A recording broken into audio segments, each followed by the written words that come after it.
A very good evening and warm welcome to everyone. We are here for an offbeat kind of a conversation in this leadership series. Today, we are going to talk about Rajnikanth and the lessons that one can actually learn from the way Rajnikanth has built his own brand.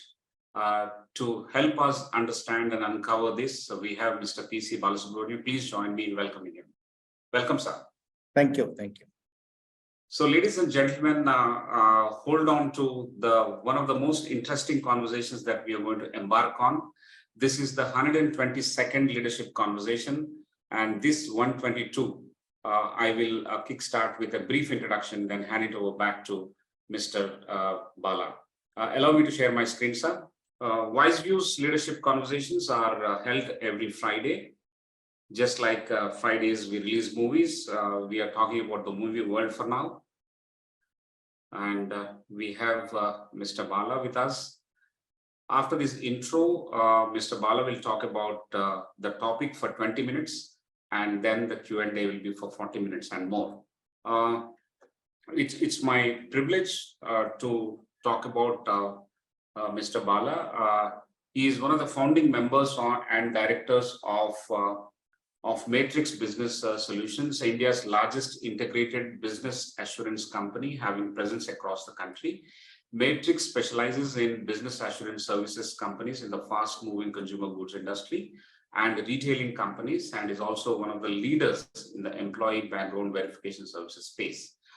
After UDS has acquired Matrix in the year 2019, he is now the whole-time director in UDS, apart from holding directorship in a few other companies within the group, including Matrix.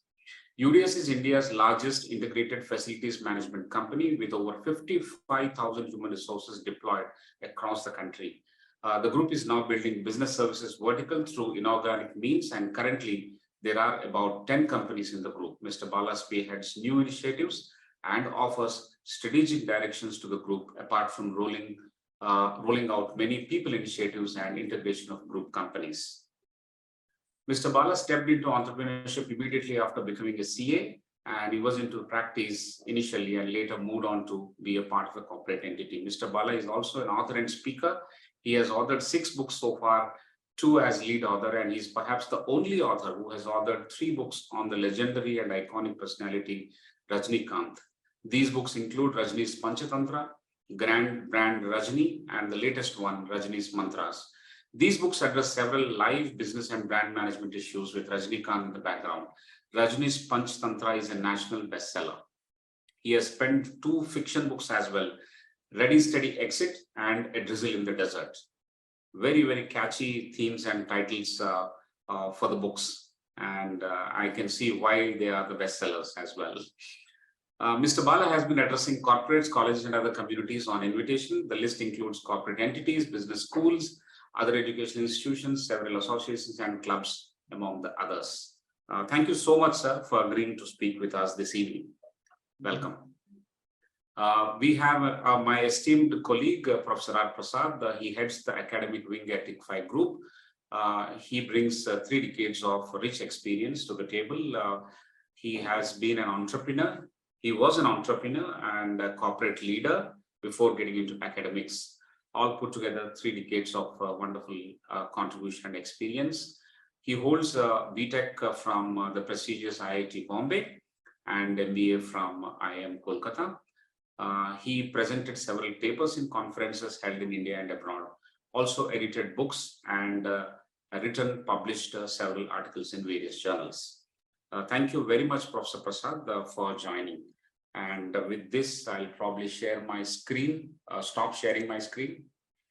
And we are all ears to unfold the brand of Rajni. Let's understand. See, these series, we have always focused on business, entrepreneurship, sometimes social entrepreneurship, social activities, spiritual world.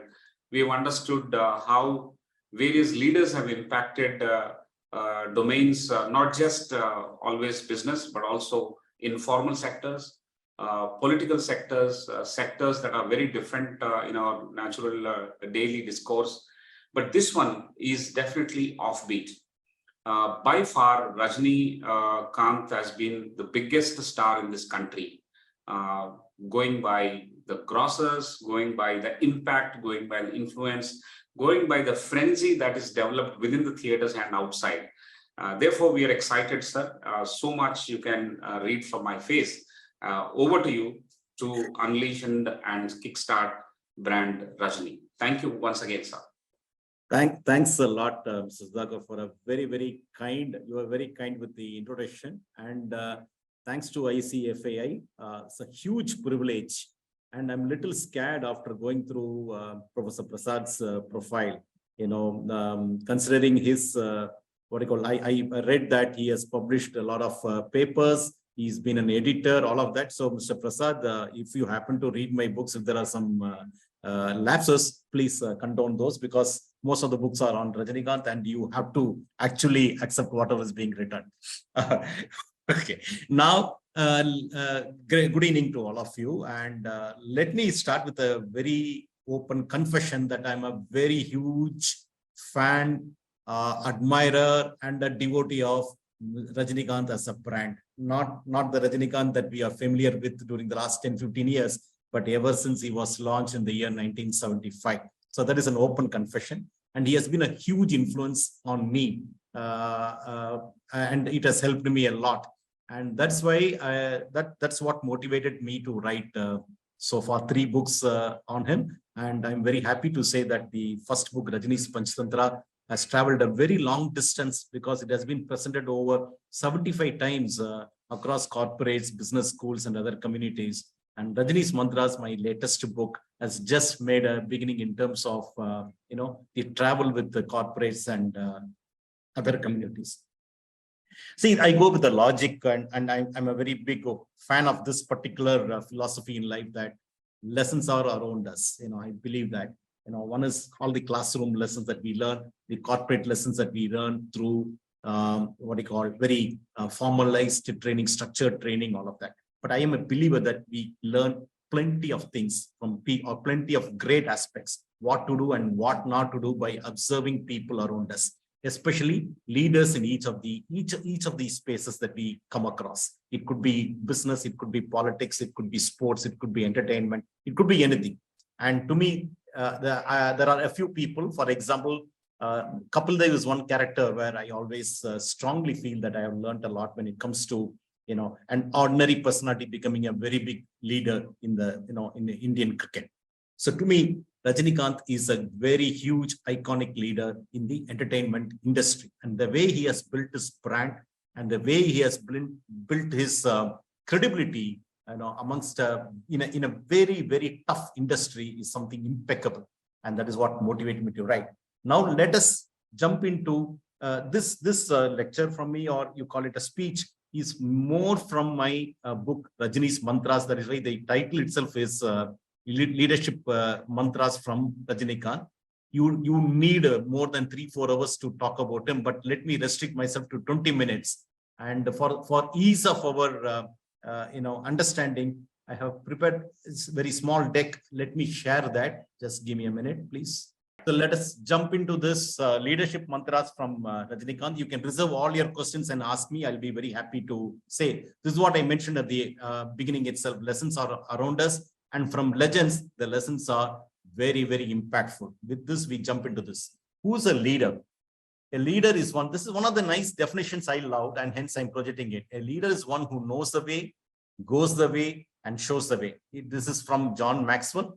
This is a very simple definition of a leader in any space. Now you relate this to your own business, your own corporate entity where you're working, your own institution. Could be any institution.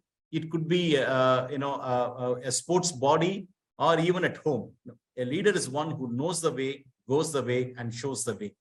And what are the leadership qualities? What are the qualities of a good leader? There are many, but I'm pointing out a few of them. Many key aspects of good qualities of a leader: integrity at work, innovation and learning, gratitude, grit, being result oriented, confidence and conviction even when things are not going well, influence and communication, and respect for others. Now, if there's anything you can add, but whatever we add, we'll have an what I call alignment with these value systems. These are the good qualities of a good leader. And when you think of these qualities, who you can think of other than Rajnikanth when it comes to the entertainment industry? Integrity at work. I'll simplify in one line each. Right from 1975, the discipline he has got exhibited at workplace is phenomenal. Otherwise, a 48-year-old brand cannot sustain in this competing industry, especially when he's over a period of 35 years, he's at the topmost position. Okay. Innovation and learning. Rajnikanth is not a person who keeps talking about being innovative. He always very humble and hence, keeps saying that he's just doing what the director is requesting him to do. Point taken, well taken. But he has been innovating. If you look at it from a very ordinary black and white movie to color films, to CinemaScope, to 3D, to motion capture picture and whatnot. He has been part of everything. And hence there is automatically a lot of innovation happening. And the way he has been creating, the way he's innovative in creating more sustained excitement for people when they watch him, as fans or any film goer is tremendous. Gratitude, need not even mention, he has especially in the industry, he operates, he has exhibited this multiple times. History, there is history for this, and he continues to do that. So grit, yeah, imagine, give a small briefing. 1975 he gets launched, and you have wonderful artists around him, the great Shivaji, the very powerful MGR, and the very handsome, young, talented Kamal Hassan, and a few others. All good looking, very famous, very talented, and so on. Here is one person who gets launched, very unconventional. He never had the conventional looks, color of the skin. Those days was very important. Never knew to dance. Tamil diction was poor. Nothing went in favor of somebody who could be called as an actor. That is grit. That is confidence. Being result oriented. He always considered the investors. In his case, it is investors or producers, that he should give the return on investment in a very phenomenal and a sustained way. You call it, it's like a private equity putting money into a company, and the company, gives multiples to the private equity investor. So he has been a very, very, bankable return on investment, guaranteed star all through. Confidence and conviction, I covered that. Being very influential, and his ability to communicate things with the brevity, and his ability to remain silent when it warrants to be silent is fantastic. I'm talking about off screen here. And then respect for others. I think he's one of the very, very few stars at that level, who has shown respect for many people, irrespective of their position, their age, or their status, in the industry and outside the industry. So hats off to him as a leader. Now you copy paste this to any leader in a corporate entity. Integrity at work, innovation and learning, having gratitude, having confidence and conviction, being result oriented, having the grit, being very influential, and the ability to communicate properly to the team, and showing respect for others. That's the quality of a great leader. Let's get into some of the accolades. For some people who may not know, it's my duty to mention this. Is 48 years in the industry, over 35 years as a superstar. Perhaps this is a global phenomenon. There is nobody who has been a superstar for 35 years. 169 movies and still playing lead role at the age of 72. He's a leader. Perhaps the highest paid actor in India. That's why I'm adding the word perhaps, because I don't have the data with me. Padma Bhushan in the year 2000, Padma Vibhushan in the year 2016, Dada Saheb Phalke Award for 2020. Forbes ranked Rajnikanth as one of the most powerful influencers, ranked him 13 among top 100. If I'm right, Forbes did this twice to him, rated him twice as most influential personalities. NDTV recognized Rajnikanth as the biggest entertainer of the decade. I'm sorry, in year I don't remember, and it is blank. Recognized as one of the 25 living legends in the country by NDTV, and honored with the special icon of Golden Jubilee Award at the 50th ICFAI. There are a few more, but I am only listing the very, very important ones. That's been his growth trajectory. Now let us see how he was launched. I said sometime back, completely unconventional, but completely original. To me, there are very few stars in the country who are very original. Rest of them have learnt or have been taught, or they learn by watching others or getting inspired by other people and so on, which is fine. But being original is very difficult, and certainly Rajnikanth is original. And that is one of the key reasons why he is still a leader in this industry. Had to settle for smaller roles. This is how you start a career, right? Today is very difficult to come across people who are willing to take a smaller role and then move up the ladder in a corporate entity. But he took very small roles in his initial years in the industry, because maybe he never had an option. But even when he had the smaller role, he never failed to create the impact on screen. Perhaps the only villain in Indian screen, or at least in Tamil screen, where people clapped for his entry as a villain. Initial years he acted, he took a lot of villainy roles or characters with a lot of gray shades. Quality and quantity as a process for gaining visibility, acceptance, and growth. Maybe he was working for about 20 hours a day, because in a single year, I think 1977 or 78, he did more than 22, 23 movies. That calls for a lot of hard work. 3 shifts he was working as he was progressing, and a quick move as a bankable star that made him move up as a bankable star and a superstar very soon in his career, becoming a cult brand eventually. I rate to me he became a cult brand after his movie magnum opus Shivaji, and prior to that he was a undisputable superstar, an undisputable leader in the industry. A huge transformation from an actor to an iconic Indian. He is a story. If you ask anybody what is Rajnikanth, Rajnikanth is a story that we need to proudly tell others as to how somebody who has been a coolie, a carpenter, a bus conductor, today has become one of the most influential icons in India. So, and forget this, I'm not even talking about his reasonable popularity outside the country. Within India, is such a story, and we should be proud of as fans or even otherwise.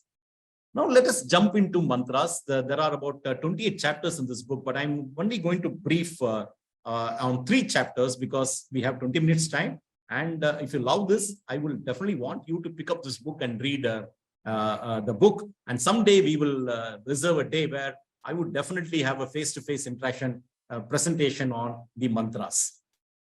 Now, leadership mantras from Rajnikanth. Let us take the first mantra. Focus is the key to success. Is anybody who can dispute that focus is the key to success? And what he said, this is during a movie event. The movie's name is Swami.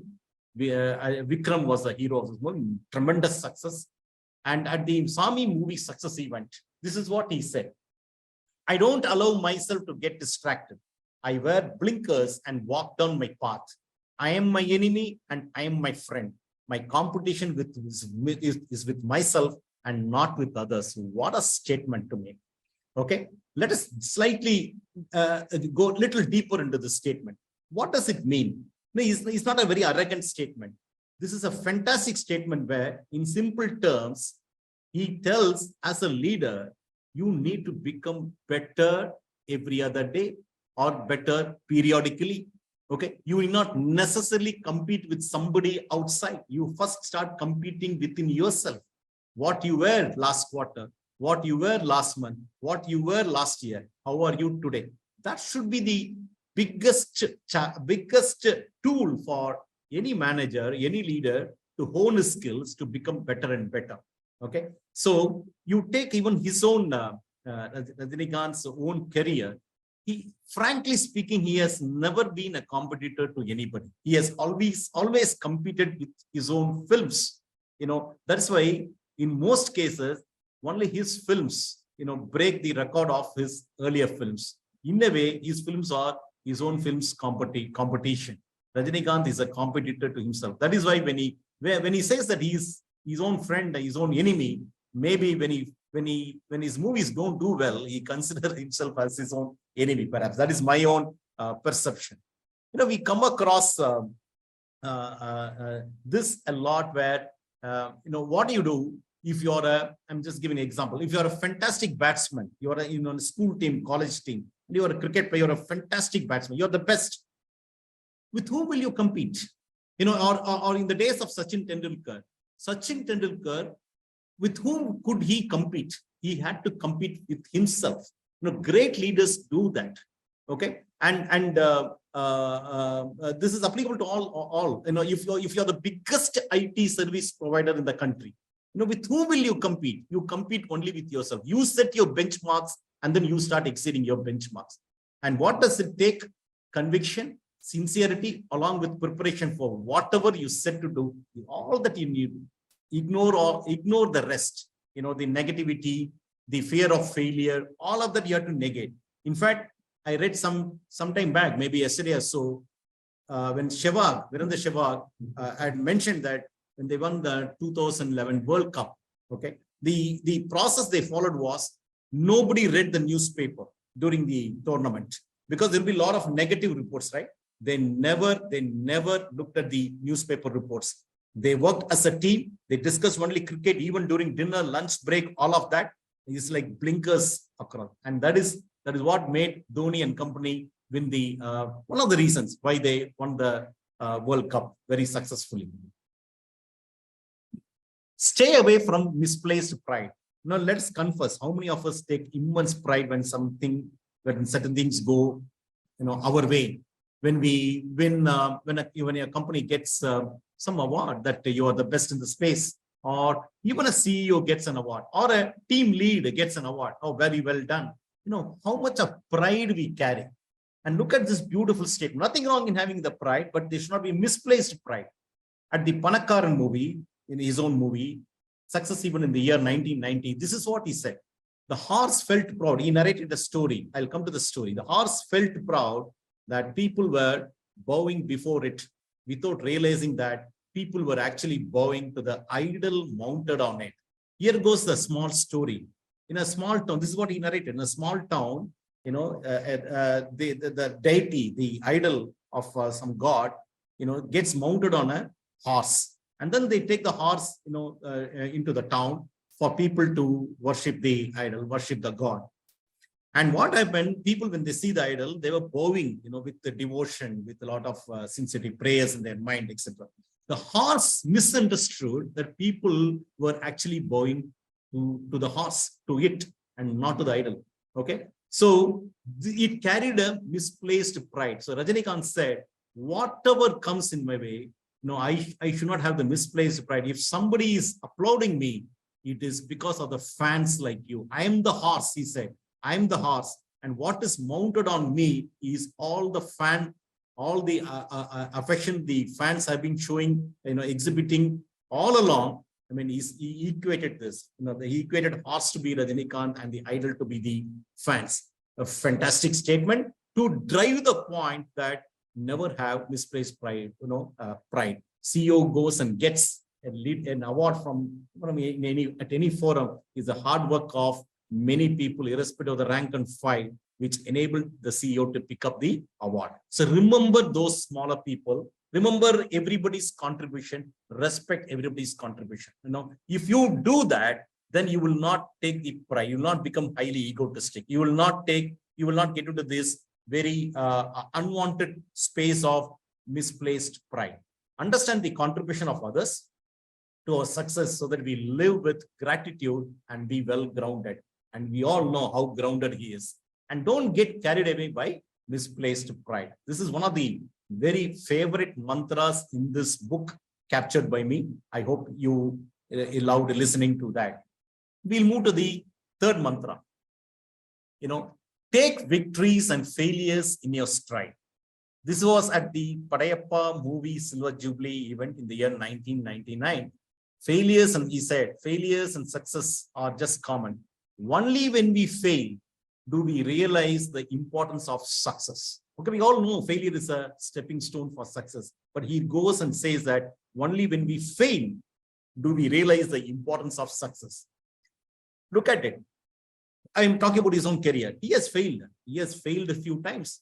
Early in his career, he's failed because he had health setback as early as in the year 1978 or 79.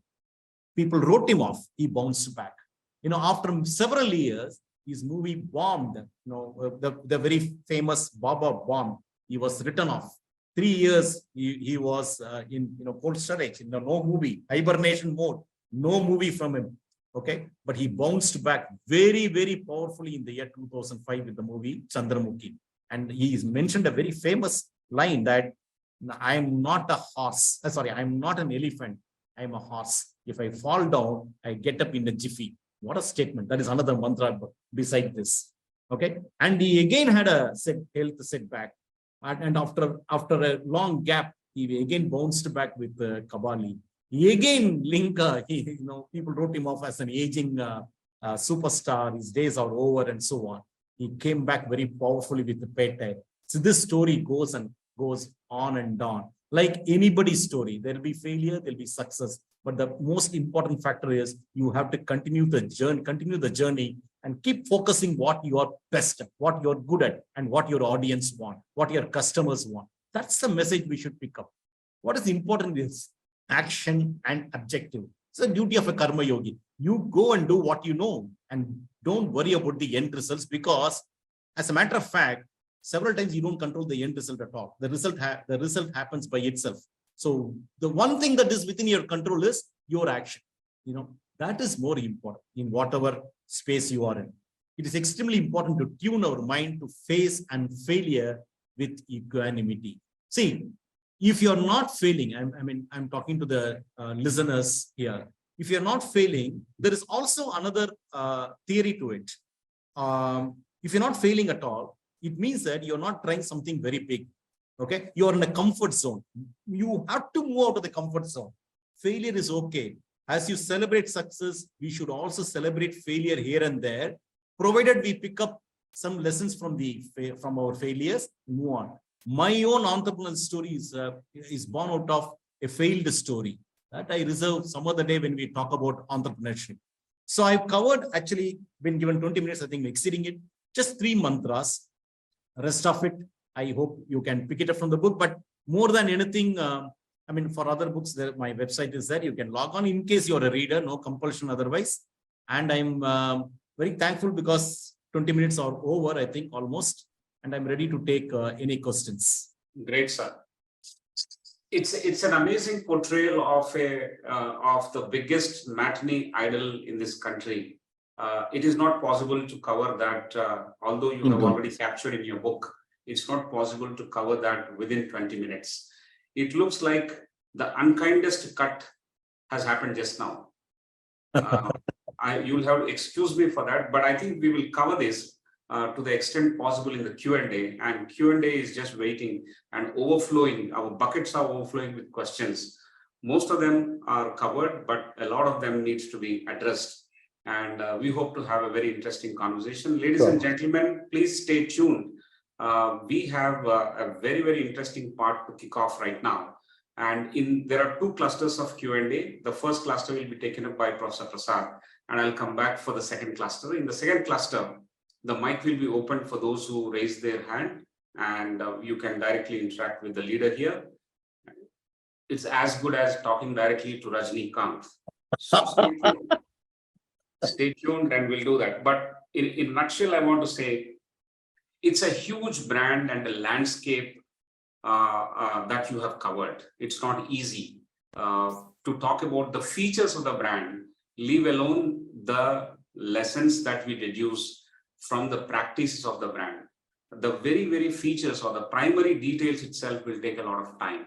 So that is Rajnikanth since 1975, and the story will continue. I will now invite Professor Prasad to come in. And Mr. Sudhakar, give me 1 minute, because you spoke about the brand. And since Professor Prasad is also here, let me tell you, Professor Jennifer Aker, okay, she gave some dimensions about a brand. The various dimensions are sincerity, excitement, competence, sophistication, and ruggedness. Okay, this is what she created. You just think of a film personality into this, all the five, and there are certain subgroups within these 5 dimensions. You can't think of any other brand than Mr. Rajnikanth, and that is what made me to write my second book on him, which is Grand Brand Rajni. Amazing. As I was mentioning, more number of times you will want to add few more points. Please. Like to interject. I'm quite happy about it, and it is not unexpected. There is so much to talk about Rajnikanth. So I also want to welcome some of the distinguished members who joined around the screen this evening. They have come from various walks of life. Some of them that we have known are from media, education, technology, sales, and various domains that they are heading. I welcome Dr. H.P. Singh from Jaipur. I welcome Dr. Muralidhara from Bangalore. And I have some messages for you, sir, from Dr. Smita. Dr. Smita Ranganathan. She has very nicely texted saying that she knows you extremely well. Yes. We have messages from Mr. Vinay Kamath, the Hindu business line at Chennai.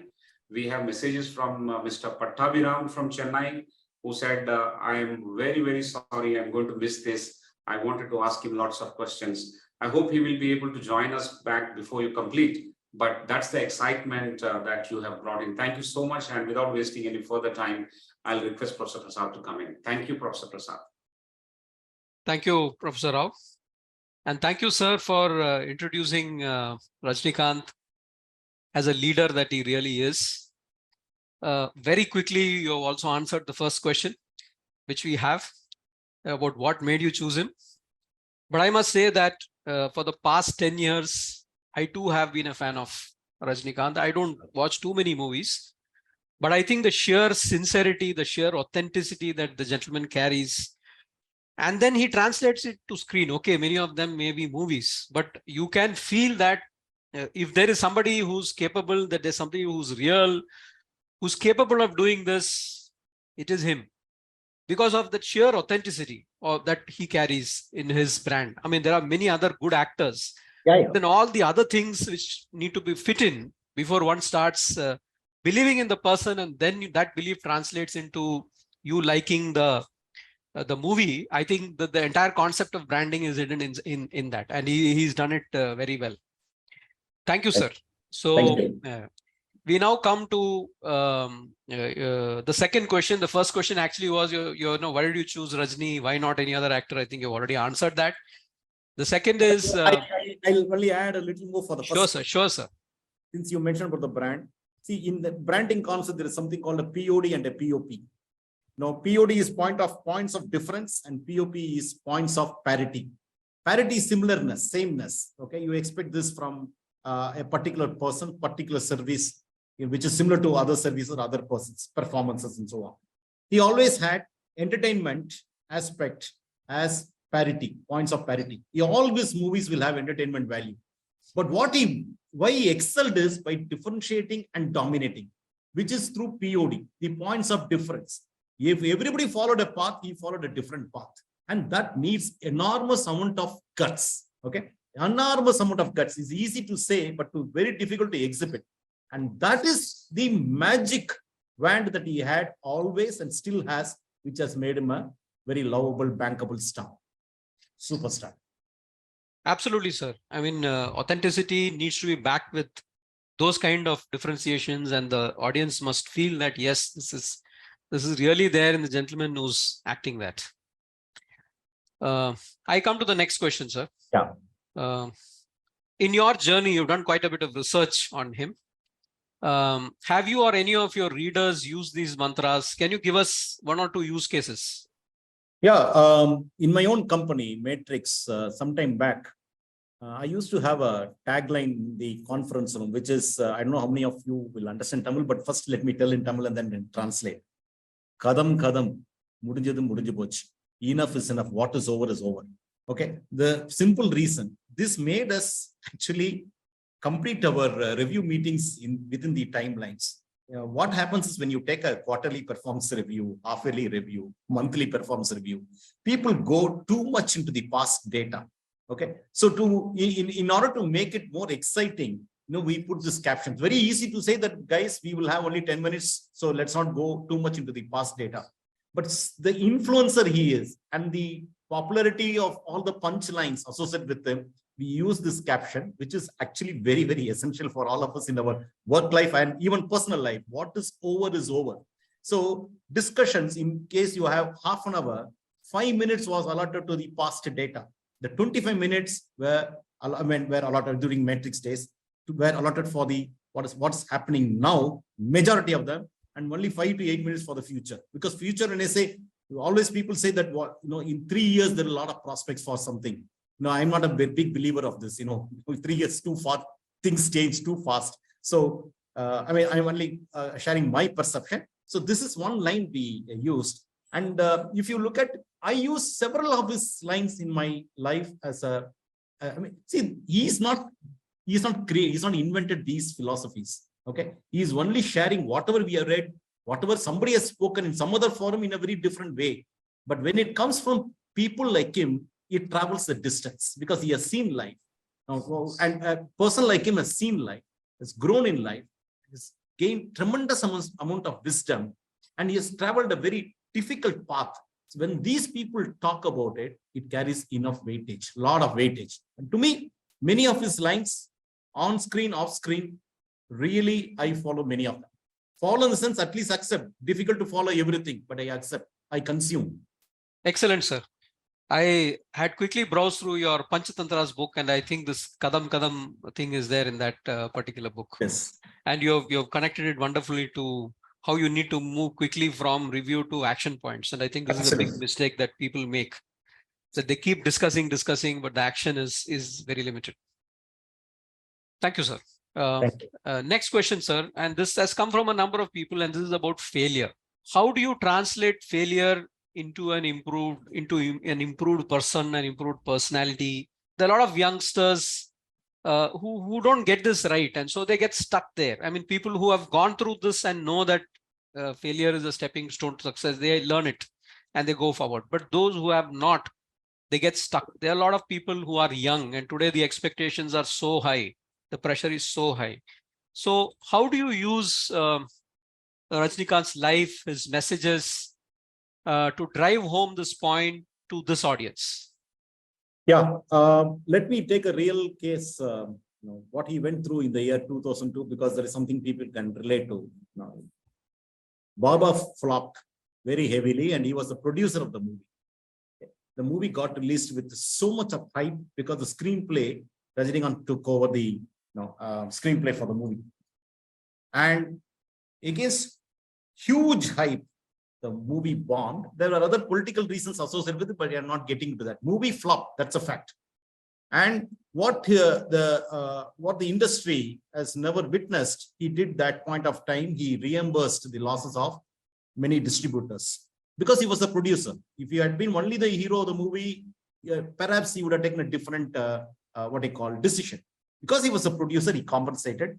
Because for him, I told it's like somebody invests money into him, he always gives a lot of importance to give the money back to them. But when he failed, a lot of criticism. See, failures will have a lot of years. Success also will have a lot of years. But failures will have a lot of dirty mouths. So lot of messages, lot of critics started writing, people who liked him, never liked him. There are a lot of, and when something is written about him, obviously it travels, right? What he did, he understood his perhaps mistake or the lapse. Maybe this is covered in my book, Grandparent Rajni also. Maybe he shouldn't have handled the screenplay. Rajnikanth is a great actor, amazing star, but perhaps screenplay was not his forte. Okay, maybe attempted to do something where he was not very good at it. I mean, this is all my own explanation, not that he has mentioned this. This as a critic, I'm saying. He stopped. Then he stopped taking such roles. He then started focusing only on what he's good at and what people want from him. Today, you are a brand. If you're a brand, you have a product or something, what will you do? If the product is extremely good, you will focus on that product, number one. You will improvise on the product, but you will not use the brand name and create some other product which may be a huge experiment. and then create a hype around that, and then, face failure, number one. The second thing, give what your customers want. Don't confuse them. If the customers want Rajnikanth in a particular fashion, give that, because this is what customers. So give the same with some differentiation, some differences here and there. That's what people want, because you become a brand. If you're only an artist, you can experiment whatever you want. Fortunately or unfortunately, you have become a brand. Tomorrow, there are stories where I'll give you even another example. Pepsi normally launches this blue color Pepsi during World Cup, because in Indian cricketers wear blue. How many people consume that? Can they completely replace their color of Pepsi into blue and stop their current cola color? They cannot. So certain things in your mindset, in the mindset of the audience, spectators, you should not confuse them. You should not confuse them. Perhaps he learned it and came back very powerfully. And look at it. Normally, his movie titles will carry his name, generally, some of the recent movies. But when he came back, the title itself was a woman's title, Chandramukhi. And that movie ran for over 700, 800 days. The leader he is, even when during the audio launch prior to the movie, he said this movie would do extremely well. And that's where he said, I'm not an elephant, I'm a horse. If I fall, I get up in a jiffy. And 3 years he was not there. In film industry, if you're not there for 3 years, you'll be forgotten. But a leader like him, the leader he is, he never allowed the people to forget him. This is despite the fact he doesn't appear on a screen promoting any other brand. He doesn't endorse any other brand for people to become, for the recall. 3 years he was not seen, and he bounced back. Understood his strength, went back to his strength and started learning. Learned his lesson, perhaps. We all fail. We all fail, and in my opinion, we should all fail. We should all fail some point of time. Excellent, sir. What you're also getting that is that with such high stakes, he has failed and learned so many lessons. And therefore, those who are young, there's so much to go through to understand what a failure is. And therefore, they need to get to the root of what they should do and what they should not do when they start carving out their brand and understanding their strengths and then moving ahead. Thank you, sir. So the next is about a question which has come up for discussion. Rajnikanth's entry to politics came up in the news multiple times. What do you think stopped him? How is it related to his mantras? It's a political question. Normally I stay back, but I don't mind answering this. Rajnikanth, not multiple times, his official announcement that he was getting into politics was very, just a few years back. And immediately he came out of that.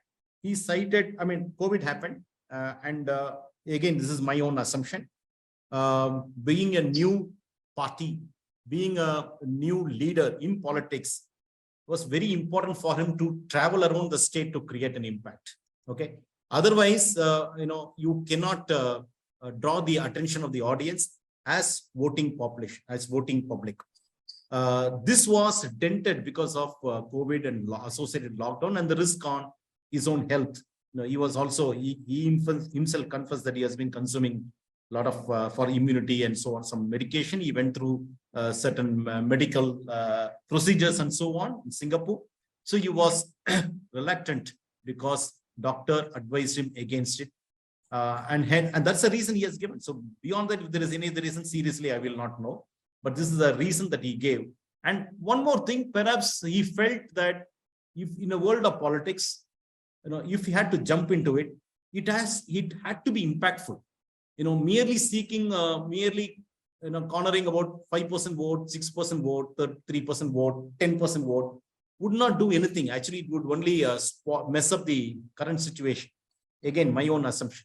So perhaps he decided that if it had to be impactful, you should get a sizable percentage, which would enable his political party, if it had been launched, to even govern the state. So maybe these are the things went against it, but where he stood as it's a lapse, it's a failure on the part of superstar. But where I really respected him is seldom leaders apologize. I never seen leaders apologize. Okay, the greatest quality of a good leader is to apologize when they cannot deliver. And Mr. Rajnikanth openly apologized. He wrote an apology letter to the public that he was not getting into politics. So that is something I respect. Excellent, sir. I think having done so much of research on him, you're best positioned to comment, though you may not know the full story. You're the Yeah. best position to interpret from whatever has all of us in the public domain are aware of. Thank you, sir. We next go into this issue of mindsets. I mean, to come out of failures, or even in the previous question which we addressed, the mindset matters a lot in today's world. How you think, what is it that you look at? I mean, there's enough written on mindsets, growth mindsets, fixed mindsets. What are the key leadership mantras from Rajnikanth which target this mindset aspect? See, before even we go to Mr. Rajnikanth, let us take even Mr. Amitabh Bachchan's own story. He became bankrupt. Would anybody have imagined a huge star, biggest star of our times, to become bankrupt? He became bankrupt. Again, he ventured into something where he never had the adequate knowledge or experience. Nothing wrong, but he experimented. But too much of experiment made him get into bankruptcy. And then what he did, he thought for a long time and then understood that he was a great actor. What he was good was that, he could entertain audience, huge set of audience across the globe by his performance as an actor. He went back to Yash Chopra requesting for a role, even if it was a smaller role. No ego. And at the same time, he was playing his cards very well because acting was his strength. Then you go to a lot of examples. I'm talking about people who failed miserably and then came back. Maravan Attapattu, if you take the Sri Lankan cricketer, eventually became the captain of the team also. Go and do a Google search, his scores when he was launched into Test cricket. If I'm right, his first 5 or 6 innings, he scored not 0, 0, 0, 0, 0, and so on. But eventually, he scored many centuries and double centuries, became the captain of the team. So what it takes, Rajnikanth never had such huge failures, okay? But what it takes people to bounce back. If you know 10 different aspects, you are multi-talented, you can keep experimenting. You try to do something once, twice, you fail. Now you can actually move on and try something else. Okay, you may be a finance guy, you may be a marketing guy, or you are an IT. There are a lot of people are good at finance, at the same time IT, software side, etc. Now, if you're not very good succeeding in one, you can always go to something else. But what if you are a specialist and you are good in one subject, but you're failing? When I say subject, it could be a work, it could be even education, but you're failing once, twice. Thomas Alva Edison took 1,000 attempts to make an electric bulb. So he called those 1,000 failures as not failures, as 1,000 steps. These are the steps. So what, you are too short-sighted. The people who crib about failure are very short-sighted. You have to fail. Everybody fails. So tell yourself that you will bounce back. Maybe you need to hone your skills a little more. Maybe you need to become a little better than what you are today. Or third, you have to wait for the right opportunity. Or maybe the timing was bad. You launched a product. If you are in business, you launched a product when the time was very, very bad. You can't get into event management company during the lockdown times. You will fail. So, or in your own job, you are given and assigned a project. Maybe you failed because you gave some impractical timelines, impractical promises to your bosses. So assess yourself. Then you will learn. Next time, instead of giving 10 days time for a project, you would say this will take 15 days, but then you deliver in 13 days, you become a star. So this experience will teach you how you can face failure. But I request all of you to fail once in a while and periodically in your life. I keep failing periodically. I was a big failure, and that is why I got into entrepreneurship. As I said, we don't have time to discuss that. But let me tell you, I'm very glad that I failed. I'm extremely glad. Mr. Sudhakar, when he introduced me, he said, I'm a chartered accountant. Yes, I'm a chartered accountant. I was an excellent student during my college days. I did CA. I finished my intern in first attempt. I'm sharing my story now, briefly. I took more than four attempts to clear my final attempt. I don't know why. Maybe my time was bad, or I was not preparing very well. And I was failing time and again. Thanks to my failure, I became an entrepreneur from day one. Because I never wanted to attend any interview, I became an entrepreneur from day one. Had I cleared my first attempt, nothing wrong. I would have worked for a company. But this entrepreneurship is so fulfilling for me, so exciting for me. Thank God I realized I failed. Sometimes failure could be a great boon for you to rediscover yourself. Take it that way. Thank you, sir. You've mentioned two things as you've explained. First is that this aspect about focus, which is one of the leadership mantras that you mentioned in your presentation, and that you discover your focus as you go through your Yes. failure. The second that I could understand from your own experiences, only when a door is shut, then you start looking at other doors, and then you find that yes, there's something which can be done there. Fantastic, sir. Fantastic. Thank you. I come to the last question in this cluster, and this is about technology. Technology is bringing a lot of change, and with it, choice, convenience for customers, businesses, as well as for internship, for individuals. Now, how does Rajnikanth's life relate to this? What sort of lessons would he like to give with respect to such change? The kind of pace of change that we are seeing today, and the complexities, nobody has answer. So how do you connect this kind of an environment which is there, and how will his experiences and lessons help us? Rajnikanth and technology is very difficult to answer that question because it's clearly a back-end work as regard his industry is concerned. But look at it. I'll only give one example. The movie Endiran, okay? Movie Robo. Robo was a global success. And the movie was originally conceived for Kamal Hassan, written for Kamal Hassan. And but when that project didn't take off with Kamal Hassan, director Shankar took the project to Rajnikanth to do that role. Rajnikanth felt really jittery because a role meant for Kamal Hassan. These are some of the things he has openly admitted as to how he could do. But then the script was marginally changed here and there, not because he could not do, but to suit his personality, his image with the audience, and what he was always good at it, or he is always good at it. And what happened? He left every piece which is tech-based, which would support him as an actor, showcase him as a fantastic performer as Robo, as the character played by him, to the director and to other technicians, okay, associated with this. And he focused on his own strength. But the way he could merge Rajnikanth that we have always known with Robo Rajnikanth is fantastic. And this is something I told him also when I met him after Endiran. I had happened to meet him. Mr. Rajnikanth's major asset, as even conveyed by his own creator, late K. Balachandra, director, the great director, is his ability to use his eyes. Okay, it's very sharp eyes. I always said that is something about his eyes. And in Robo movie, the main character, Chitti character, you cannot see the eyes at all because most of the scenes, you would have seen him wearing dark shades, coolers.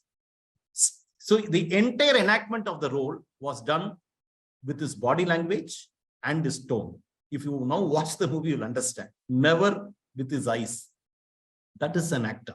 But certainly, I'm sure many people around, associated with the movie, especially from the tech side, would have helped him. So the ability to adapt and understand that this can further boost his own performance is something that each one of us, not just in film industry, this is how we should align with the technology in our own life, even in our own personal life. I don't know whether I answered that question. Yes, sir. Yes. I think you've answered it very well. In fact, the issue with technology is that a lot of people who don't understand technology get jittery looking at technology. So, I mean, there is some sort of a surface layer they try to bring in, but they don't actually understand it. But from a manager or from a CEO point of view, the question is the alignment. The question is, how do I get specialists to work for me and create business value, create value for the customer or whoever, whatever kind of business that I am in. And I think if he's done that from a position where he was jittery, it's a wonderful example because finally it was a global hit. So he has adapted to it. He was able to leverage it. He was able to connect to those who were the specialists, and he was able to get the best which was required, though he did not have much, perhaps, I don't know, I'm not too sure. The technology aspect may not have been strong. Thank you very much, sir. I think that's the primary message, that it is basically the marriage which counts, and looking at the change which technology brings in, how do you marry it with respect to what you want to deliver as value. Thank you very much, sir. He was the first one to do a motion capture movie, which is out and out a technology movie. Movie didn't do well, but he experimented, which is Kocharayan. He did that. Movie didn't do well. The outcome was not good. but it will go on record, the first motion capture movie, it was Rajnikanth who acted the movie in India at least. That's another example, sir, very early adopter of technology. Correct. Thank you very much, sir. I come to the end of this cluster. I hand it back to Professor Rao. Thank you, Professor. Thanks a lot. Thank you so much, sir. It is something like an interval in a movie. So the second half begins, and we have the burden of having a gripping climax scene, and we have to make this movie a big hit. So therefore, the questions are like this. Rajnikanth has started with differentiation. He had a customer insight. He knew, maybe by virtue of his roles before getting into the movie industry, by virtue of his occupation, by virtue of whatever, he had a great insight into what the customer wanted. He added differentiation to that. And bingo, you have a product which is unconventional, as you mentioned, and then it has become a runaway hit. In a very short span of time, he has become a superstar. And that's the format that we have in front of our eyes. While he is an adapter or he's an early adopter of technology, we have seen that his movies have different formats. For rendering purpose, the formats are in animation, the formats are a little bit here and there, but experimentation with the craft alone, just to give examples, a bouquet of roles that one has essayed in the entire journey, if that is the main topic. Kamal Hassan has done more roles, as a wide range of roles. Amitabh Bachchan has done a wide range of roles. Amir Khan has done a wide range of roles. So there's an experiment with the craft. Whereas Rajnikanth has always reinvented himself, rising like a phoenix from every failure, reinventing himself, extending the brand value or enhancing the appeal of his brand again and again, but going back to the principal factor of influence that he was wielding. He was not experimenting in that sense. Am I right in this inference? Fantastic question. Most of the experiments, offbeat movies, he had done during his early part of life. Okay. It got launched in 1975, which means he was perhaps hardly 26 years. When he was 32, 33, he donned the role of a 60-year-old man. Okay, so he has done all of that, except that maybe he wouldn't have done a role which required plenty of dancing, insing, all of that, because he was not skilled at it. I'm talking about a professional Bharatanatyam role or something like that. Otherwise, Rajnikanth is like this. His star value has surpassed his acting, his ability as an actor. So people talk only about his star value. To me, he's one of the best actors the country has seen. A star alone cannot survive for a long period of time. People will get bored about it. Unless you are a great actor, you can never become a good star. I'm saying a good star and with this kind of an endurance. In a field like in a cinema, it is not possible at all. Any part of the globe, you cannot be. And hence, he has experimented this. He has done some phenomenal roles and he has shared screens with all these great actors that you have mentioned. And generally, the other actors become jittery to share screen with him because this actor can really steal the show very easily. So that's a risk for other actors to share screen with him. So he has done all these roles. After realize that this is what his majority of the audience or most of the audience want, okay, he doesn't want to disappoint his customers. So he gives with some changes here and there. That's why he's also now hunting for some different kind of a theme, different kind of a story, different narrator, young director. He's experimenting, but he will not leave the core objective of giving what the audience want. He has become a brand. Yes, often the experimenting comes at the risk of reputation to your own brand. Correct. The burden of a reputation will always weigh heavier compared to the creative urge in you to experiment. Maybe at the earlier stages of his life and career, he would have experimented, but experimenting at a later stage is always going to be very, very risky, and he has chosen not to experiment. So let's say that possibly. Sir, another interesting question. This star value and star endurance that we have talked about, it's of no mean task. It's an amazing mammoth size. And you are writing books on Rajnikanth. So my simple naive question, and you'll have to excuse me for asking this. Do you or did you consult Rajnikanth while writing the books? Okay, after writing the books, you would have gone and gifted to him. But did you go inside the mind of Rajnikanth, inside the brand of Rajnikanth before actually penning your theme? No, I have a very nice question. Many people have asked me this. Very good question. See, I not written biographies, okay, for me to take his permission or sit with him, ask him to narrate some of the untold stories and so on. I have, all my books have taken Rajnikanth, Rajnikanth's career, Rajnikanth as a person, to bring about business, management, and life philosophies. So that has been my attempt so far. Strictly speaking, no permission was required, okay, prior permission. But he's such a legend. When I cannot mess around the reputation. I cannot mess around the brand that he has created. So it was always my dream to go and meet him every time a project is conceived, to just take his best wishes. And even where in one or two instances in Grand Brand Rajini, he was criticized, and I shared those contents with him, asking him to go through. And if any edit had to be done, it's more than willing to remove. He said, just go ahead and do whatever you want. That is conviction. That is conviction, and that is transparency. Both. And this is correct. Perhaps he says, this is right. Yeah, what you written is fine. Who am I to remove it? Number one. The other is fine. Yeah, that's okay. This is your perception. Go ahead and write. I mean, I know what I am. That is also another way of looking at it. So to answer the question, yes, every time I've taken his best wishes. Otherwise, no excitement for me to write. I'm not a professional writer. I am my own. So he has always been magnanimous, I should say. Especially my first book, when I went and told him, narrated Rajni's Panchtantra, his punchlines, they are applicable to business management. And he said, Bala, I never had all of this in mind when I uttered those lines. Because these are just a filmy statements. That is Mr. Rajnikanth. Okay. Anybody else or most of them told that, yes, perhaps this is the value I had in mind when I uttered all these dialogues. That is him. That is him.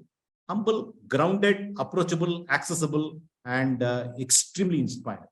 Otherwise, it wouldn't have been possible for me to write 3 books on him. Amazing, amazing. I can see literally when you are explaining the kind of influence he has had on you as an individual itself. And then, of course, we come from the management background. The kind of occupation that you have is into business, and therefore we can apply many things and create several formats to classify the learnings and impact into all these jargon that we have. But the engine or the driver is the influence, and it emanates from the fountainhead called Rajnikanth. So that's so amazing, and it's palpable that it has motivated you to write about Rajnikanth. Therefore, the benefit of this wonderful conversation that we are having with you today. And there are several mantras that are applicable across domains in our own work and life. Who would connect the unconventionality to a differentiation if you had not written a book like this? Thank you, sir. Amazing. It's amazing, and it's equally applicable. And for the benefit of these entrepreneurs who are around the screen, for the benefit of these leaders who are around the screen, I'm trying to bring up questions that are often important, may not be conventional, but they are important. I'll ask one more question and I'll stop at that. And meantime, I request all the members to raise their hand, and yeah, please raise your hand so that we will immediately open the mic for you to speak to Mr. Bala. Rajnikanth is watching, so you will have to raise your hands. Okay. So the question that I have is, sir, if he has got the biggest influence among the largest size of the population, this is something which is replicable in the sense that the influence that one wields can actually go into politics as well. So there are some examples with us. If it is nicely crafted, we have examples like NTR, NT Ramarao in Andhra. We have examples like MGR in Tamil Nadu himself, who has actually turned the influence into political influence as well. And the kind of masses that currently Rajnikanth is influencing, they are the largest base of voters. It makes business sense actually to continue to influence them and convert that into something worthwhile in terms of governance, in terms of political power, so on and so forth. It has not happened. Therefore, there is a risk of experimentation probably cited as one of the reasons. But do you think his advisors are not really working on it very hard, or he himself is not keen on experimenting? There is some disconnect out there. He has apologized. I completely agree. There are failures. He has bounced back all the time.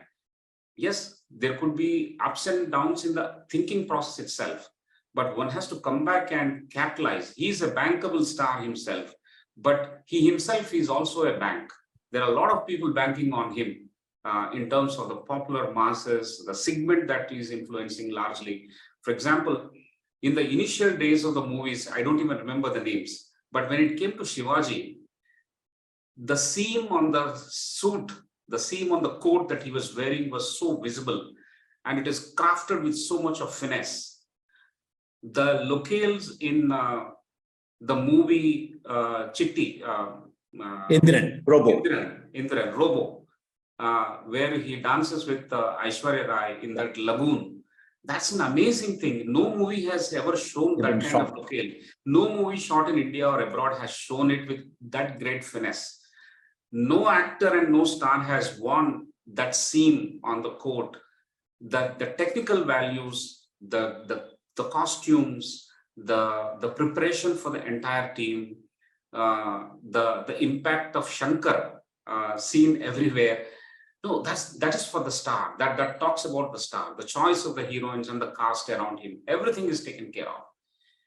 So I go back to my previous premise that risk of experimentation versus a great potential to convert this influence into a long-lasting influence. He's going to extend his own brand appeal, and he will contribute and deliver something for the masses for a long, long time to come. Yeah, as I said, I don't know what his advices he had. Always had some one or two great advices. They are no more, but it is like this.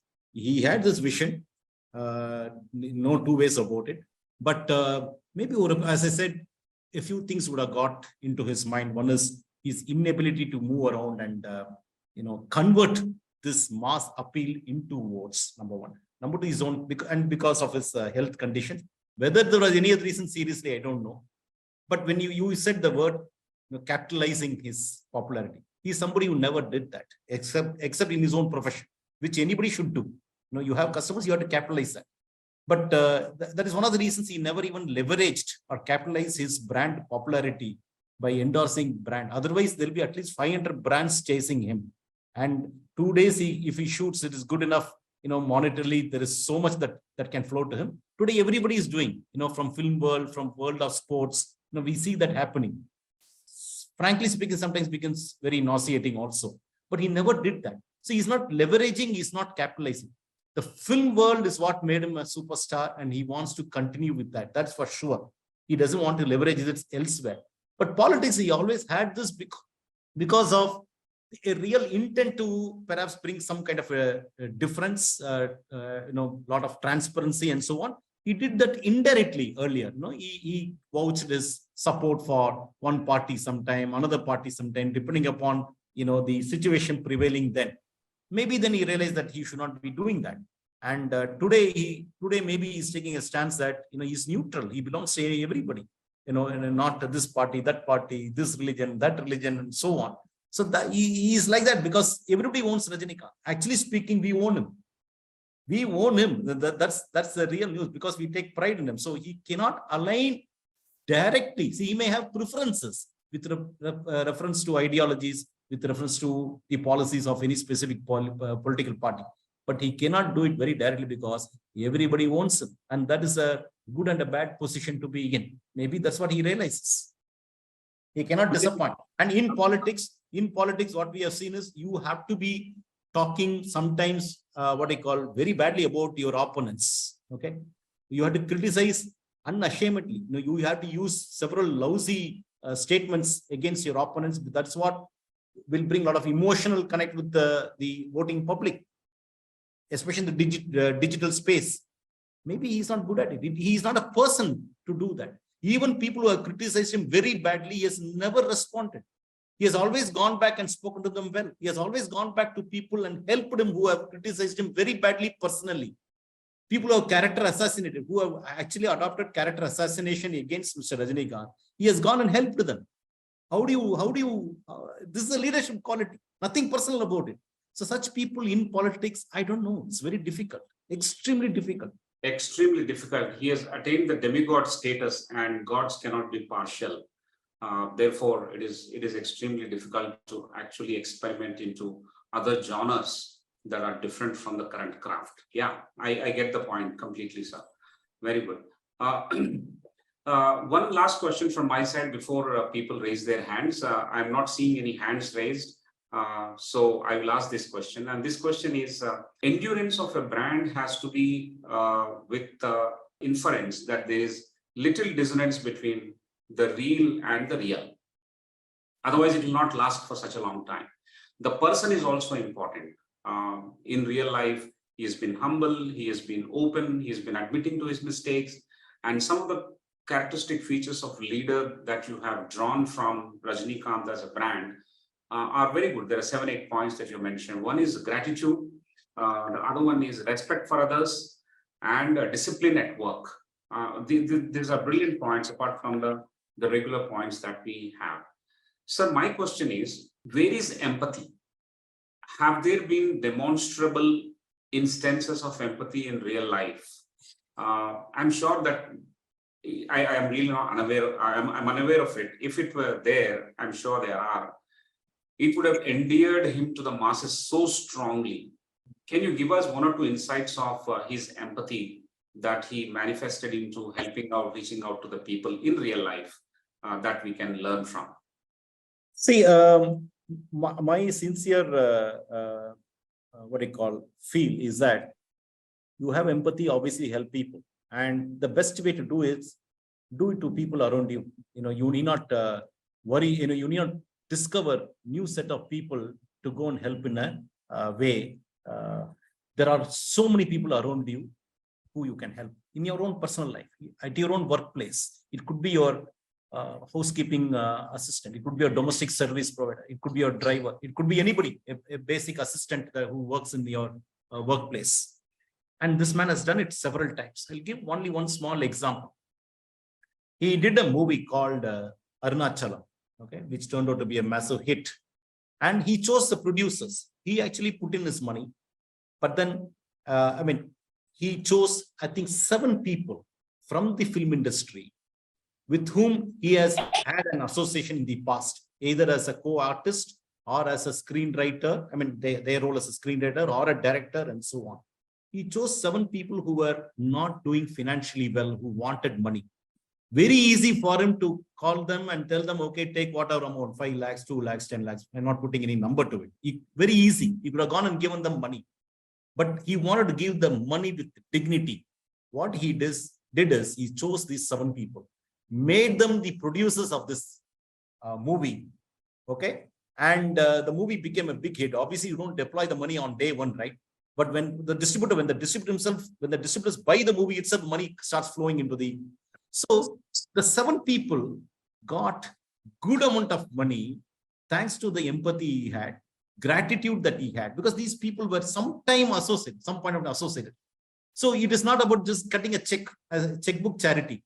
This was done with a lot of dignity. That is important. That is important. And he has also done this for a very big production house. And the production house themselves told me during an interview that how the production house lost everything in life and their entire family was maintained by Rajnikanth. You will not read this in newspaper. You will not read this in social media. because this man doesn't publicize. He considers this his duty, he just does this. Whether he will go and give, has he given 100 crores for the upliftment of the poor? I don't know.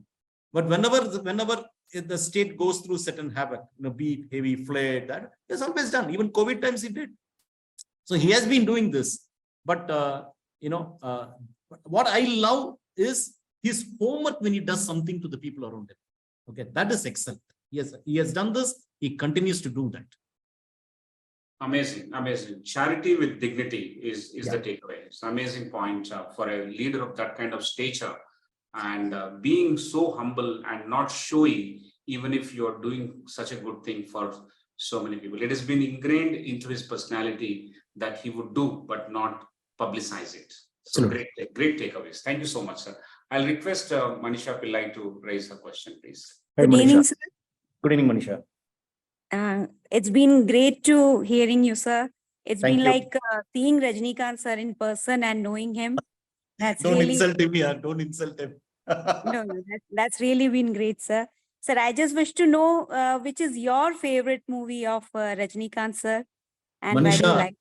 lovely question. I'm very glad that you asked this question, and I should be sending a copy of one of my books to you for asking this question. Okay, Sure, sir. I'm obliged, sir. If I say that there's only one favorite movie of Mr. Rajnikanth, then I'll be telling a lie. But let me list some of the top movies I always enjoyed. Sure. Top of the list would be, I'm not even talking about this Moondru Mudichu, 1975, 76 movies and all.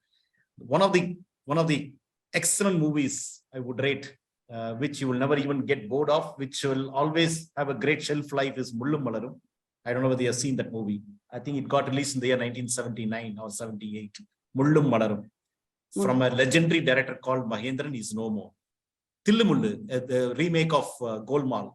Amul Palekar did it in Hindi and Rajnikanth did as a full-time comedian. It's a movie where he mixes style and comedy. Thillumullu will always be, is a cult movie because there are sets of people known to me who watch this movie every week, even today. Every week they watch. The movie is at least 40 years old now. They watch this movie every week or at least every fortnight. That's a cult movie. And of course, some of his very old ones, Tappu Talangal, where he did a very difficult character. You wouldn't have seen, you wouldn't have even heard of these movies. These are the movies that he experimented long time back. Okay. And little forward, you come little ahead of time, then, of course, I loved Basha a lot. I think everybody would love Basha. People who have watched Basha cannot take their eyes off, even if it is played now on any TV channel. People will at least watch for 15 minutes before they either go out or mind some of the other tasks they have in front of them. So there's a lot of movies, but Mullum Malarum will rate as the best. Thillumullu, Thalapathy, Basha, and even others are all great, but these were top. These were top class in my opinion. Thalapathy I'll rate as one of the excellent movies from Rajnikanth. That's great, sir. Many of them are being already seen and some are not, which we will ensure to see. That's the great work. So there's one more question. Like, have you ever thought of acting beside Rajnikanth, sir? Has it ever occurred to you? That did happen. I always fond of art. I myself was a screenplay, skit writer during my college days. So maybe that is what made me, the artist in me made me write so many books, despite being a very boring chartered accountant in life. Who knows if that happens? Manisha, I will remember you that day. If I get a chance to share screen with the legendary superstar, I will definitely remember. Thank you, sir. Best wishes for that, sir. Thank you. Please read Rajni's mantras, Manisha. You will know it. Sure, sir. Sure, sir. Thank you so much, sir. Thanks for answering that question. We'll take the next question from Rohit Anand, if Rohit Anand is ready. Yeah. But in the meantime, we can go for, sir, can you give us some insight into the spiritual journey of Rajnikanth? We get to hear from various quarters that he has been into spiritual journey, but there's not much publicity around that. If you happen to know, just help us understand that. Yeah, he is a very, very spiritually inclined person. He believes in the existence of God. In fact, there has been a statement from him, especially in a state like Tamil Nadu, where there is so much of what I call statements from several leaders, several influential people against the existence of God, rituals, all of that. This man openly goes and says that, if he stops believing in God, he would die. That's the kind of belief he has in God. Extremely spiritual. He goes about all of his meditation, regularly keeps visiting temples. There have been times when he used to go to even Tiruvannamalai temple. I'm sure some of you know about this temple, Shiva temple, very popular temple, very powerful temple, and where there's a huge mountain, and people go around the hill.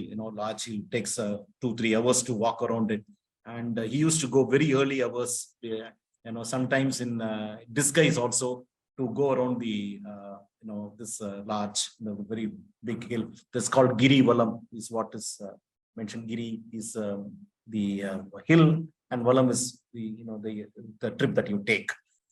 He used to do that, and we know that all of us know, because we keep reading about it. He finds immense peace in Himalayas. He's a big what do you call follower of Babaji, so he goes there. And several times he has gone to several other temples. The beauty is doesn't talk about it too much, but it is spirituality is an individual experience, and I think he definitely practices that, and that shows on him. Especially, this is what I said: the transformation for what he was when he was launched, the kind of life that he led, the kind of lifestyle he had, the transformation from 1975 Rajnikanth to what we see. Maybe spirituality had a great influence on it. Otherwise, it wouldn't have been possible. So he understands the importance of that, and he practices that. He just doesn't stop. Doesn't stop talking about it. He practices. Yeah, spirituality is an individual experience, and it helps a great deal to probably arrive at that equanimity when one is dealing with such a huge stardom between one movie to another movie, one life to another. It's as much a transition. Okay. Absolutely. Thank you, sir. I'll request Professor. There is a professor who ran away. He wanted to ask a question, but let me pick that question. How does a leader create value in an organization's success? That was the question of Rohit Anand. Very simple. Any organization, the leader has a vision. The leader takes the vision on his hand, creates a team, exercises a lot of patience as he runs through with his team in achievement of the vision. And vision is not a one-time affair. It's not just one single project. It is a continuous affair. And while he does so, he makes sure that he's the biggest contribution of any leader is creating many leaders in the organization. Otherwise, it becomes a very, very non-sustainable organization. So leader should possess, should create many leaders under him. And a leader's greatest duty to the organization is to make him not indispensable. He should be dispensable. Okay. If somebody feels that he's an indispensable leader, he is a very, very poor leader. Be it any organization, any outfit, it applies to any community. You should not become indispensable. Of course, you are indispensable for a short period of time, for a mid period of time. But if you feel that you are indispensable, you are not a good leader. That's why greater organizations have created excellent leaders where the founders or great CEOs walk out, the company doesn't suffer at all and actually progresses even better after they leave. That's the quality of a great leader. The leader is generally selfless. Generally, there is always a self-interest. See, without self-interest, nobody performs. But there should not be selfish interest. And what is in me? It should not be the question a leader should ask always. Then he's not a great leader. Okay. So these and other things are normal. Whatever we do, like he's highly focused, he's got integrity. These are the great qualities of a leader. But creation of more leaders is an important task, and you should not feel indispensable. That's a firm belief that I have, and I believe in it. Brilliant, sir. It actually confirms some of our existing beliefs and the way we look at leadership at all stages. Leaders should be creating more number of leaders. That's a principal contribution, and the characteristic feature of a leader is to generate more leaders. Second is make himself, herself not indispensable. Correct. That's that's like laying foundation for a continuing organization much beyond one's term. And that's a leadership of maturity. And of course, self-interest versus selfish interest. Very greatly articulated by you. Amazing. Thank you. Thank you so much. I have one question, but let me take this from one of the participants who was reading. I feel low confidence with high people around me. How to cope up with failure? I mean, broadly, I just read the question, sir. Probably you can get. I understand. Yeah. See, I have spoken enough on the how to cope with the failure. You are the best person to understand why you failed. Okay. If you start blaming people around you or the situation around you, then you will never have a chance to move up. The situation may continue to be the same. The people around you may continue to be the same. So please ask yourself as to why you failed. The failure could be on account of several reasons. You didn't do your homework properly. You were not fully prepared, or you never gave your best on specific dates. I don't know what you're doing, but I'm just assuming that you are working somewhere, and hence I'm responding likewise. And how to make you feel little, you have a reservation meeting with big people. Nobody's big, please understand. Nobody's big. Rajnikanth was a conductor. But when he was a conductor, he was the most sought after conductor because he was the most stylish conductor. There would be set of girls waiting for taking only that particular bus where he was a conductor. He had mentioned that in one of the interviews. So he was an ordinary conductor. So there's nothing called big people, small people, and so on. And unless you start mixing with the so-called big people, you will never get confidence. Expose yourself. Nothing wrong. Nothing wrong. Just move around, move with these people, understand how they talk, understand what subjects they talk, how they move around, how they converse, how they communicate.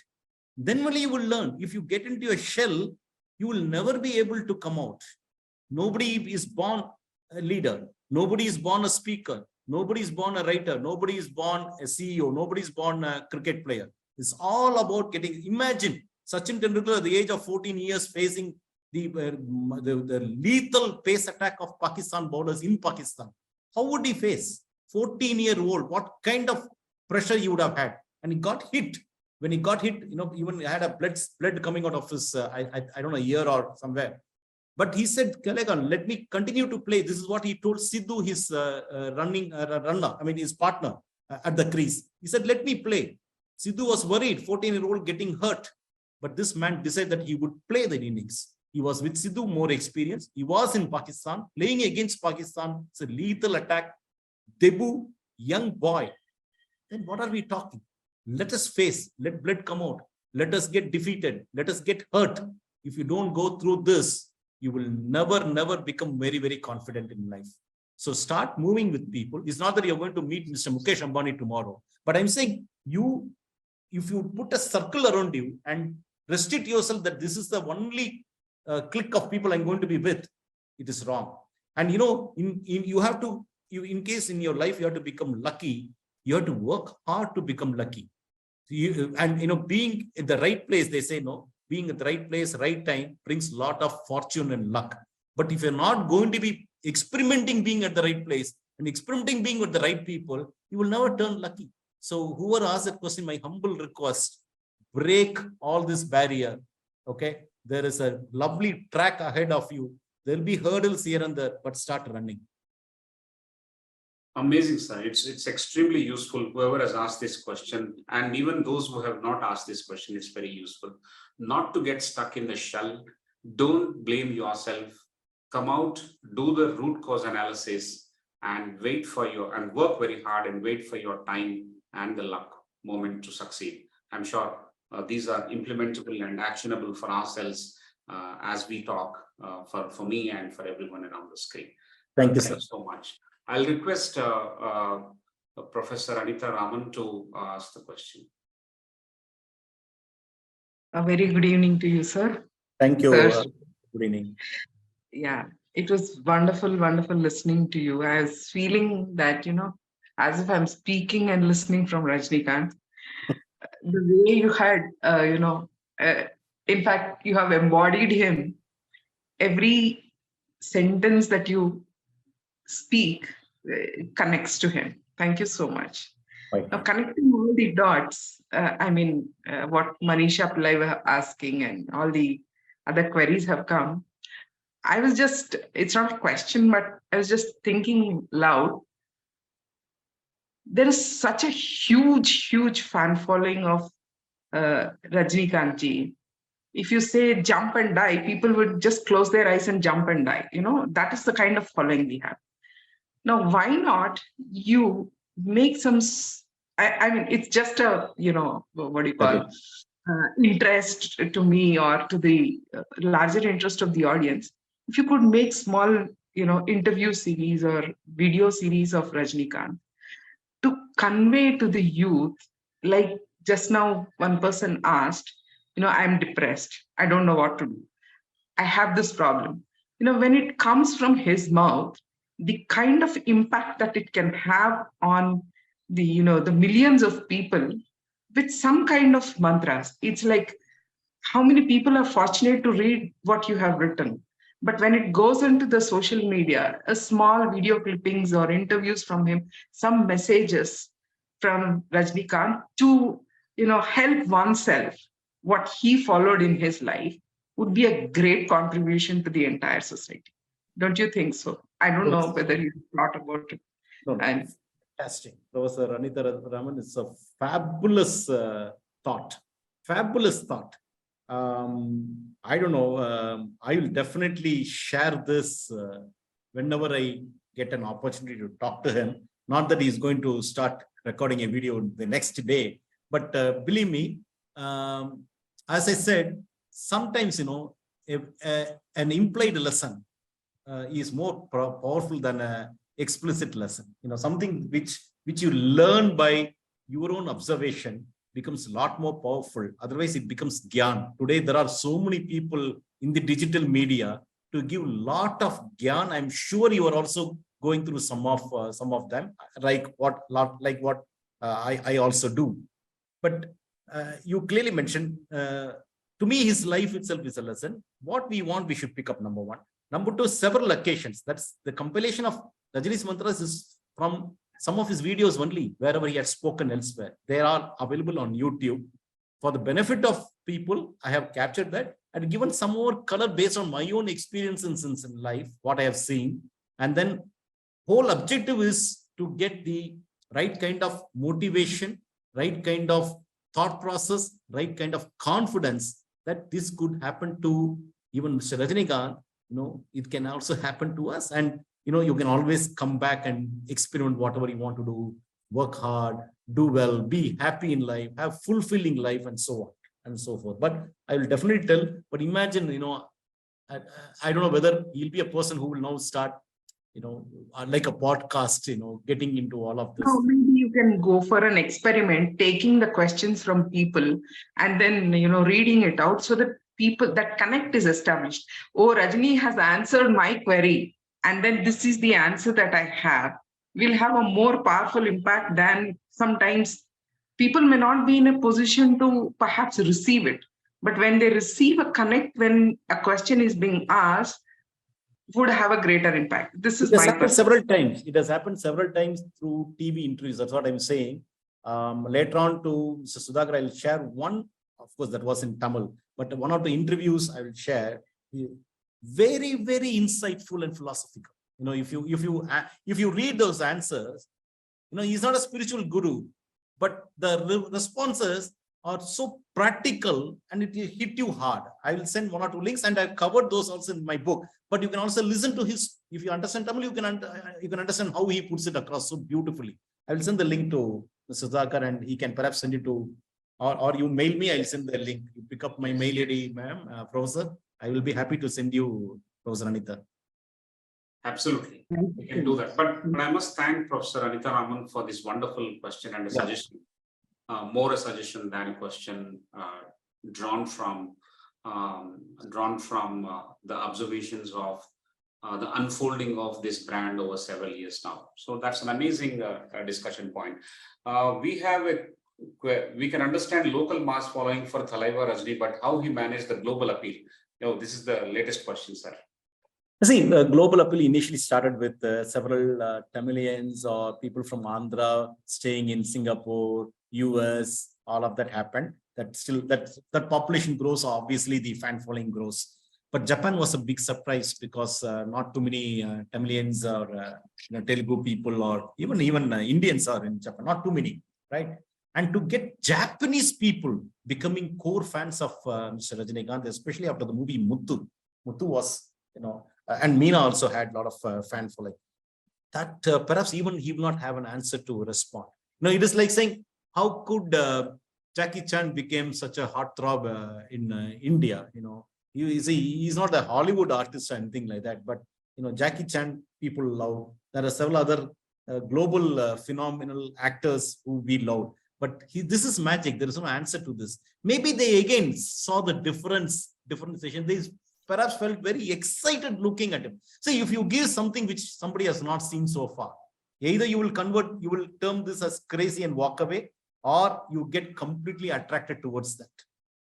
Only one of these two. So maybe there is a huge amount of attraction for these people. And there are people who come from Japan to watch his movie on first day.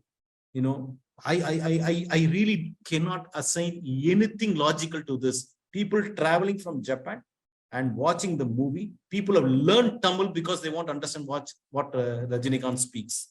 This is phenomenal. So actually speaking, he has become an, as I said, iconic ambassador, which can even connect geographies.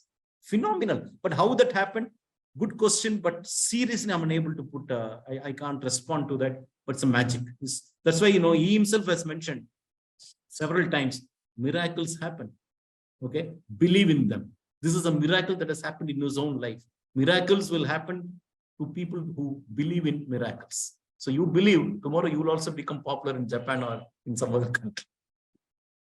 Amazing, sir. Thank you. Thank you. Rajnikanth is also magic, and therefore is also beyond logic. Many times we have seen, and therefore the next question, and probably this is the last question because we don't have anyone else raising the hand, unless Professor Prasad wants to come in and ask his fanboy kind of a question, if any.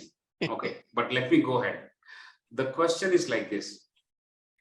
If there's a movie which is a big hit, I mean, there's no question of if, but whenever it happens, there's a huge coverage in the media talking about him, nothing less than superlatives added to the review. He's a street god in the sense that the celebration is visible on streets like Ganpati processions. There's nothing short of that, actually. Millions of bits of confetti refusing to fall down to the ground. The unending sounds of the music, often cacophonic. When he goes home, what does Rajnikanth do between the success of one movie and the shooting of the next movie? What does he do to practice and to get into this kind of, wearing the blinkers? Theoretically, wearing the blinkers, he said that, but how does one do it, sir? What are the things that he practices? Can you help us understand? Yeah. In a program, I have captured the book in my book also. He has very clearly mentioned that when he's at home, he becomes Shivaji Rao. He is not Rajnikanth at home. He's a person by himself, and he understands the reality, and he stays as Shivaji Rao Gaikwad at home, which means what? His personal self. Whereas when it comes to movies, he knows he's Rajnikanth. He is aware of it. Okay, all this accolades, all this popularity, he is aware of it. He cannot deny that he's extremely popular. People love him and people come to streets, celebrate, pray, all of that. He understands it. So this clear, and he's very authentic. So what helps him is he's very authentic. So when you ask, that is why sometimes, I always mention that when Rajnikanth remains silent, it is news. When he utters a word, it becomes state news. When he utters a sentence, it becomes national news. So he has to be very careful because every word uttered by him will get dissected. Every word will get analyzed. So he knows that he knows the importance of this, but because he's able to, maybe his spirituality, his ability to understand personal life versus professional life, his practices over a long period of time has helped him. And I'm sure when he gives a massive hit that happened now, even now, Jailer crossing some 600, 650 crores or something like that. He's ready for his next movie, not just next movie. He's ready for his next 2 movies at the age of 72. So he will do what is required, remain fit, eat proper, exercise, walk, and understand the script. Imagine what could be the differentiator he could bring right from his mannerisms, the way he walks, the way he talks, dialogue, all of that. So that experiment, that work, that homework, he will be into it. Otherwise, it will not happen. Magic will not happen unless the magician tries. So he is a magician. He has to, I'm sure he's already experimenting something for his next movie. Great, great. Magic will not happen until the magician does it. Absolutely. So the magician has to do a lot of homework to bring the magic onto the screen. Amazing. Yeah, that's the takeaway. But then you have mentioned that between celebration of one movie to the preparation of another, he becomes a Shivaji Rao Gaikwad. Okay, that's what you mentioned. Thank you. He becomes his own self, and then a different personality, the true self, and that helps him humble down. That helps him lie down, stay grounded for a long time, and then emerge for the next big thing or the next big magic that's going to happen. So that's a beauty. He has managed his personal life so well, at least in terms of brand creation and so on. He doesn't have to wear very expensive clothes. He doesn't have to look very attractive when he goes out. He doesn't have to wear a wig. He doesn't have to apply makeup when it is a personal event or something like that. It doesn't do. So it's very easy to manage himself. He's not under the pressure at all. Hey man, how will I look like when somebody comes and does an interview on me? He's not bothered.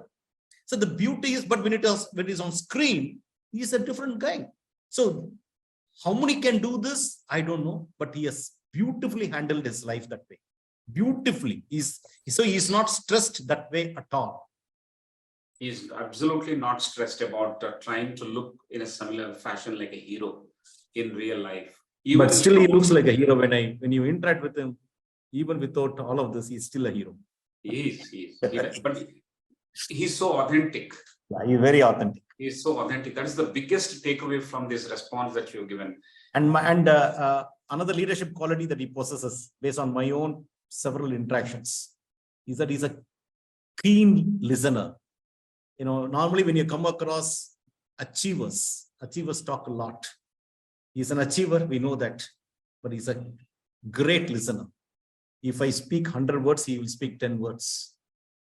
So, I'm just giving some ratio. He's a big listener. And it's not just from me. He's a big listener. Whoever goes and talks to him, he will listen to them very carefully. Amazing quality of a leader.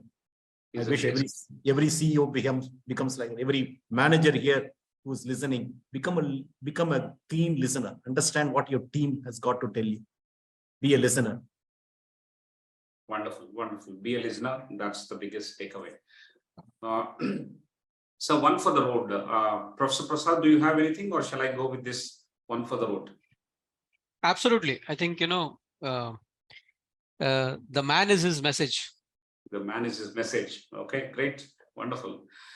So Rajnikanth, the phenomenon, unstoppable and unheard of in the past. Therefore, it is a new, it's a new category that he has created, so to say, in our language. When somebody creates a category, the customers get used to it. Therefore, the question is, what next? I'm not talking about what Rajnikanth will do next.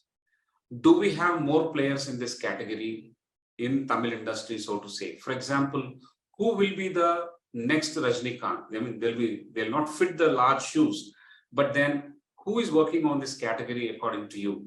Is Vijay the next Rajnikanth? I'm just saying because I don't know much about it. No, but someone has to use that category. So many people see, it's always anybody's wish list to attain. So every actor who's launched, not just in Tamil film, any film industry, they want to move to the topmost, want to become a star, want to become a superstar. Is a wish list, definitely a wish list, bucket list for all the actors. But the kind of achievements, and the kind of fame and popularity, attributes that he has, I don't think you can have another Rajnikanth. And I will sum up saying that there can be only one sun, one moon, one Rajnikanth. Amazing, amazing, amazing.